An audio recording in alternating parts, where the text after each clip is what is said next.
Sobrang special ng ating chia seed. Nilagyan ko siya ng Greek yogurt, almond milk, and mango. Ayan. Ito yung frozen na mango. Nabili ko lang sa Gyumu. Ayan. Tingnan nyo naman. Napakasarap niya.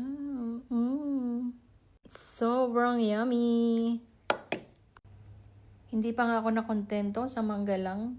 Nilagyan ko pa ng banana para more masarap and more healthy. Ayan, tikman natin. Tikman.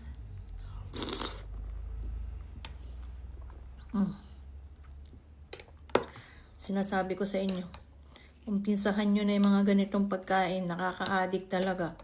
Sobrang sarap. Kahit anong prutas ilagay nyo, okay na okay lang. Tapos yung chia seed, isok nyo muna bago nyo gamitin para mas maganda talagang sinusok or binababad yung yung chia seed para maging jelly siya.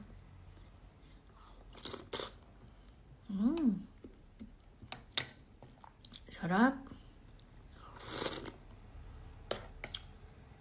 Yummy.